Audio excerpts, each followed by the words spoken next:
if you want to put one on this side and one on the other side, we'll go ahead, highlight that, hit Control-C again to copy it, move it over, Control-V, we'll paste it back here. We'll move the text out of there for now.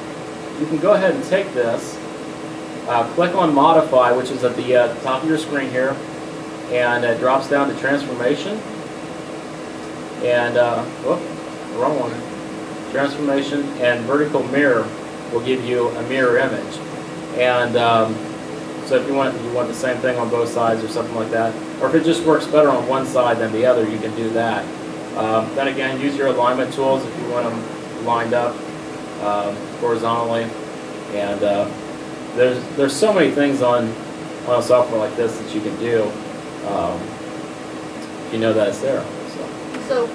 So when you did that mirror image, you didn't actually have to move that over there, or you did still have to move it over I there? did. I still positioned it where I wanted to. to. All right.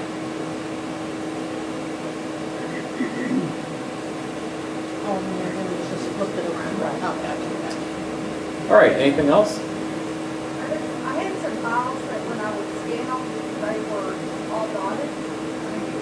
What was that? If they were all dotted, there was a chance that this was checked like this. See that it makes dots? I had several that way that I had to go back in. Or it may not have been filled in. So if you check mark any of these two, that's probably what it was. So, Russ? You mentioned trying some of the different settings. Mm-hmm. Is there that much variability, or would it be feasible to create a chart that says, okay, if you've got wood of this thickness, you want to run this speed, this should be the power. It seems like it really saves some time and product. You had a reference chart. At least, I used to call it in the industry mid-ranging, but at least this is the place to start. Now you may have to do it, but at least it gets you in the ballpark. So yeah, absolutely. And really, the only two materials that we have to work with are the alder wood and the gold material. And like I said, the alder wood, 100% power, 20% speed, and 2 passes is kind of your standard.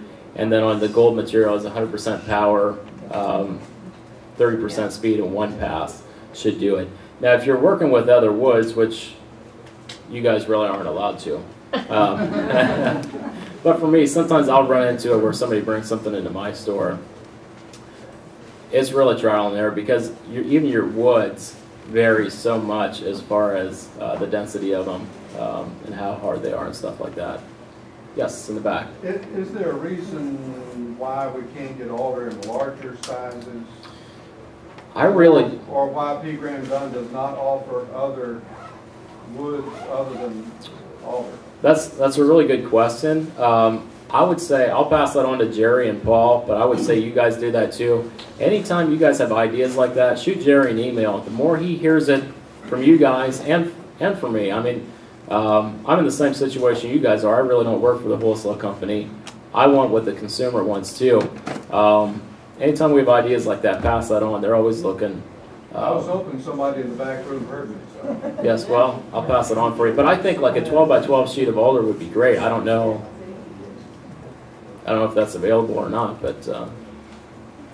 What about when we cut the puzzles, the little cardboard puzzles?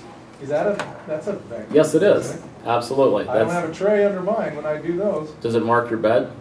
I don't think it has. Really? Yeah. I don't know what your power and speed settings are on that, but you obviously don't need a whole lot of power to go through a cardboard piece like you do wood. But it sounds like you can make his own. So are you making your own puzzle? Well, it's in the catalog. Like the Noah's Ark puzzle? No. It's a piece of cardboard. The kids color it or whatever, and then they bring it to you, and it'll vector it into a puzzle. What? It's in the catalog. Yep. It's in the catalog. Yep. Mark, Yes. on the settings, I've I saw found that upstairs, but I keep didn't know. your, if you're not sure, keep your speed high, and then if it's not as deep, just run it again. That's a really good point. Steve just brought up, if you're not sure what settings to do it, try with the higher speed settings so it doesn't burn as deep. You can always make the second pass. As long as you don't take the item out of the machine, just take a look at it, run it again.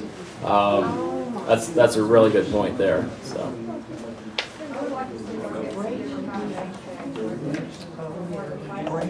Yes. Yeah, that's a good idea to do more of a metal type name tag or something like that. But again, pass that on to Jerry, and he'll work on that. All right, it is. It's almost noon, so I think I'm going to dismiss you guys. If you have any questions or anything after all. And you thought this was going to be a short one. Yeah, I don't know.